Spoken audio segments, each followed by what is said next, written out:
Auburn Baseball has just completed week 3 of their 2024 season. We are now going to take a look at that week. Let's look back at the UConn series, what just happened with Air Force, and of course, look ahead to Austin Peavy. All that's coming up right now.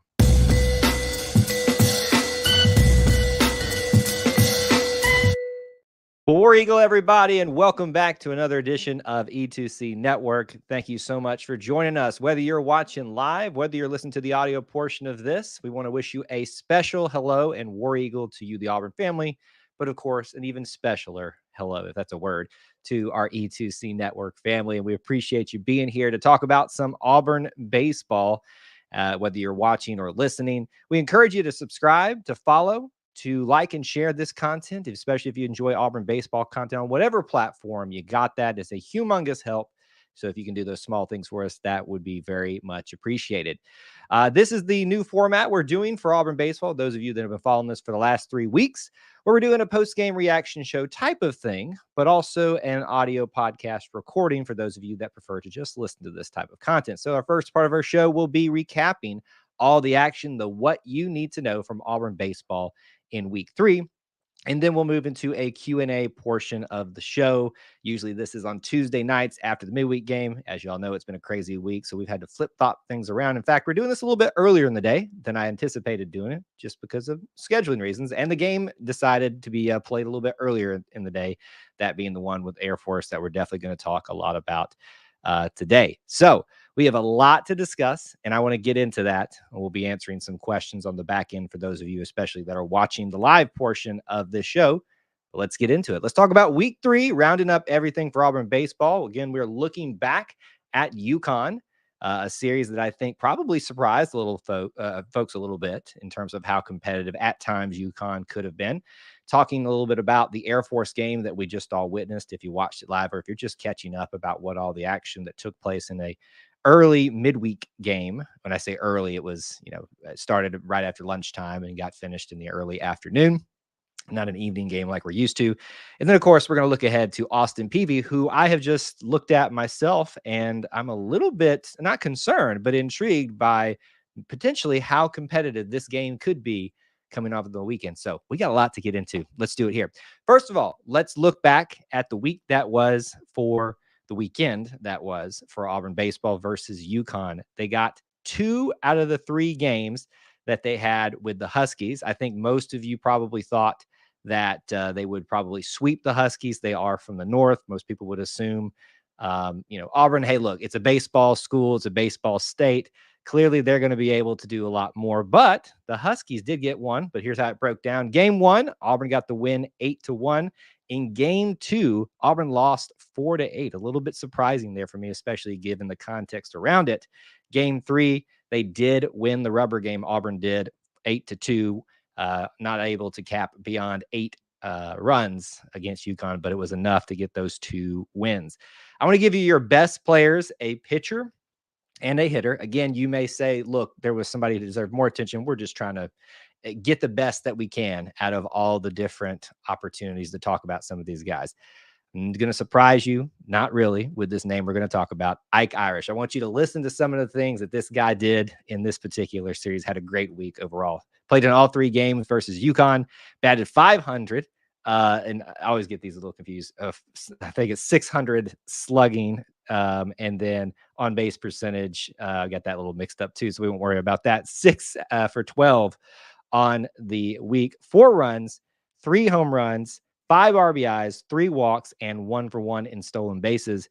He collected hits in all 3 games, and he is on, at least at that point, a 9-game hitting streak. And during this series, he got his 100th career hit.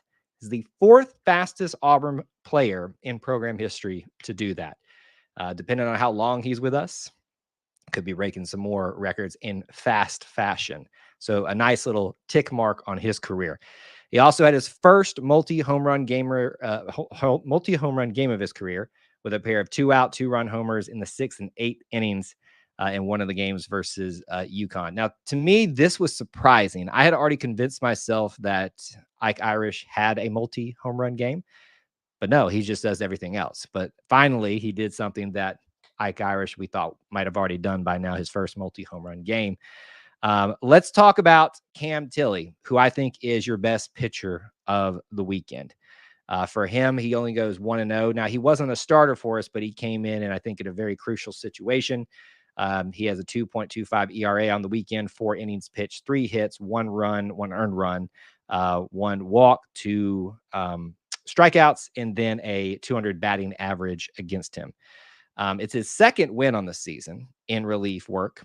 And those 4 innings to clinch the series for Auburn were crucial against this UConn game.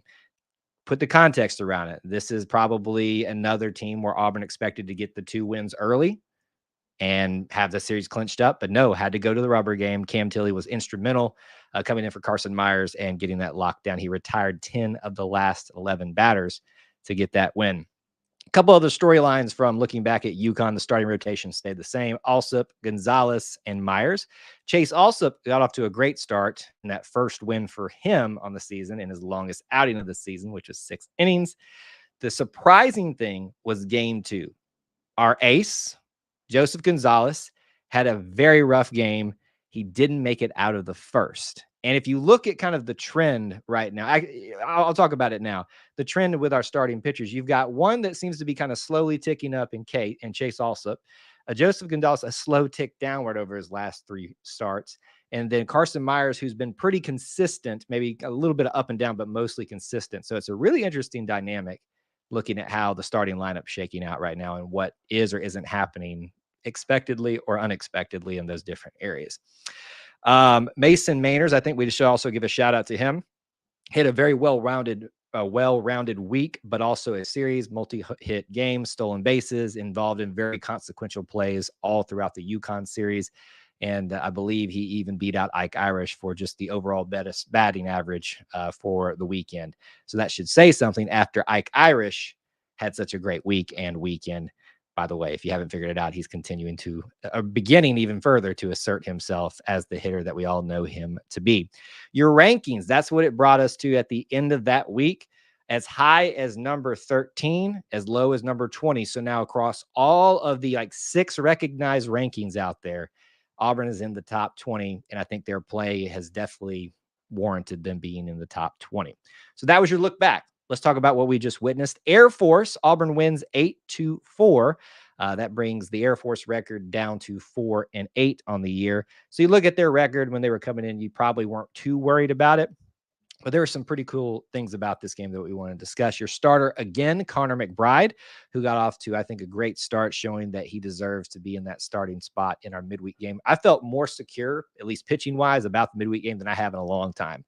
Other pitchers that you saw, familiar faces, in Dylan Watts, Griffin Graves, Tanner Bauman, Parker Carlson, and Will Cannon came in relief at the end, which, to be honest, he probably didn't have his best outing, but he definitely needed to get some work after only, I think he pitched like half an inning or something like that, maybe less than that, over the weekend. So definitely needed some work. And you could see that with the giving up a run in the bottom of the top of the ninth in the game. Taking care of business, Auburn is 3-0 in midweek games, and would have had an extra game in midweek games potentially to increase that to 4-0. Have y'all seen the weather outside? It's pretty bad. It's pretty bad. Other things to note here, other than Connor McBride looking really solid, allowing 2 runs in this game, though. Derek Fabian had 2 home runs in this game, one to opposite field and the other to dead center. He's starting to heat up as well, along some of the other guys that are already hot. Auburn now is on a 12-game home run hitting streak. Let's see how long they can continue that. Other cool storylines from this game. This was the very first time ever that Auburn faced Air Force. And it's just a shame that this was supposed to be a 2-game series and the weather kept one from being played. Also, what's cool about this is about 3 players on Air Force's team are all from the Auburn area or Auburn High School and playing for Air Force. So there was a big contingent of fans who live in the area who are there to support Air Force and their boys, even though they're probably Auburn fans. So it was really interesting seeing the amount of people that showed up for this game that were Air Force fans just by proxy of their kids being there. So that was kind of cool too.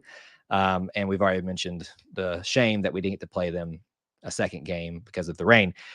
Auburn's record now on the season, 10-2, off to a great start with a very important matchup in non-conference play coming up, more so than I was probably going to give it credit for. So let's look ahead right now. You got Austin Peavy. Anybody know where Austin Peavy is? Have you ever heard of them before? You should have heard of them, but I don't think many people typically get too worried about a name like that in college baseball. I could be wrong, but let me just tell you about their record. 10-2 in the year. Well, you go, okay, well, they're probably not playing the type of opponents that would warrant them having too much of a struggle. Well, let me just tell you a little bit further. They're in the Atlantic Sun Conference, top of the conference right now by not a significant margin, but enough. They have beaten Mississippi State twice, not at their place, at Mississippi State. Now, I haven't looked at Mississippi State's team this year yet. I don't know if they're legit, but I do know that Mississippi State is usually a very good caliber baseball program. And if you do it once, good. If you do it twice, that makes me turn my head. At their place, at Starkville, Austin Peavy beat the Bulldogs. So it's just something to keep in mind there. Your games are going to be Friday at 6, Saturday at 1, and Sunday at 1. It's really hard to gauge what their strength is in a variety of games that they played. Sometimes you see them scoring more runs than their wins, but they've won a variety of games and lost those 2 games in a variety of ways. So it's really hard to gauge what might happen. Probably going to be really, really contingent upon that second game for Auburn and what Joseph Gonzalez can do in response to maybe definitely a shaky outing last time. Last weekend for Austin Peavy, they went 2-1 at UTRGV. Let me say that again. UTRGV. Never heard of them before, but they took 2 out of 1 games from them, winning 12-11, losing 1-5, and winning 8-3. So that is week 3 for you. The look back at UConn, the current things that we discussed with Air Force, and then the look ahead to Austin Peavy. And excited to see what it brings us in week 4. Now we want to move into our Q&A portion of the show. If there's any comments, questions, derogatory rebuttals that those of you would like to talk about, ask, then drop them in right now. And we want to address a few of those and talk about them with you. We got Devin Jackson checking in, especially on the stream with us right now. So thank you guys so much for being here. And if you got, like I said, if you've got a couple things that you want to talk about or bring up as a point of reference, let me know. Jackson's just celebrating right now, says we beat Air Force in the very first matchup. I think that's really cool. And I don't want that to be missed here. Especially when you're in non-conference play. Not everybody gets super excited about these things unless it's a Jacksonville College Baseball Classic, which we just participated in an inaugural event. When you see things like this, it's really good. Coach Thompson even talked about how much respect, obviously, we all have for our armed services and the colleges, the college parts of them as well. Having them here was, that definitely was something to be proud of, and also made it extra special that some of the Auburn area guys were a part of their team and able to celebrate with their families there. It made for a midweek game that usually maybe not have a big crowd, especially when it's played early in the day, have a little bit more energy. Let's say that right now. Devin's talking about Gonzo. Got off to a rough start in the middle game versus UConn. Do you think if it continues that they will look for another Saturday starter? If so, who do you think it will be? I think we're a far cry from moving him out of the Saturday start. How about this? Let me back up. We're a far cry from moving him out of the starting position right now. But we may move some things around if we feel like, especially if we are having a good time getting that first game of the series done and in the win column, you might see him moved to game 3 in the series on the Sunday game because you want a better chance of winning the first 2, especially if the other 2 guys, Chase Alsop and Carson Myers, are playing a lot better, get you off to a better start. You might see that. I think Joseph will remain in the starting position unless it just gets really bad. But even this week in press conferences, Coach Thompson talked a little bit about the fact that there was some things that Joseph still needed to kind of get going, and he was a little bit still not himself. And I think that's evident in the way that he's played thus far. Still, obviously, we love Joseph Gonzalez and are excited what he can potentially get back to. It was really weird too, having an afternoon game. It threw me off. We had planned to do this earlier in the, or actually later in the night, typically what we do for these midweek shows. But I just got to thinking, well, that's a long delay after the game because we've got another live stream too coming up. And I said, let's just go ahead and get this thing done now. It was weird having a midweek afternoon, like true early beginning afternoon game. Jackson Webb, Ike Irish, the potential SEC player of the year. He is certainly playing like it right now. If he continues in this way, he's definitely going to be in conversations for it. I believe he won, or is in contention for at least SEC Freshman of the Year. If he didn't, something's wrong after the year that he had there. What's going to be really the thing that we need to be paying attention to is whether he can maintain this level of play as his time at the catcher position increases throughout the year. If you remember, and they talked a little bit about this in the broadcast, you had him sharing time at catcher last year with Nate LaRue. And you had to keep Nate LaRue out there, even if he wasn't the best bat in the world, because of how good he was defensively. I mean, it was just every game him throwing someone out at second base and making great plays at the plate. And he actually did heat up. I want to give him credit towards the end of the season, which we really needed. So with that split time, you had a lot of time to focus on your hitting, really just kind of get your feet wet as a freshman. Now it's him. It's his world, playing at catcher mainly, getting some time off and probably at the DH position and other things. But how's that going to affect? Will that slow down his hitting in any way? Only time will tell. But right now, he's definitely deserving of being in that conversation right now. I love it. I like Ike, but whatever his facial hair is on his face needs to go. I haven't actually looked that closely. Maybe I need to look at that now, Devin, and see what we can make out of that. All right. Final questions, comments, derogatory rebuttals. Get them in now about this team, what you just saw with Air Force, looking back at the UConn game. Any thoughts about Austin Peavy coming up? Let's get those in so we don't miss an opportunity to talk about it. Let me give you what's coming up later here at E2C Network. Tonight, you don't want to miss it. Just about an hour, 2 hours, 2.5 hours. We've got another live stream for you, our call-in show, where we're going to talk about anything, everything Auburn. Do not miss it. You can call in and be on camera, off camera. It can just be your voice if you want it to, but you can just be here in the chat too. We'd love to see a great crowd here. So tell a friend, you come on in and join us for the show. We will have another post-game stream for basketball, the final regular season one this Saturday for Georgia and Senior Day. So don't miss that. Don't have a cue card ready for you yet, but this Sunday, the Auburn Experience Show podcast will be doing their live recording, Austin and myself.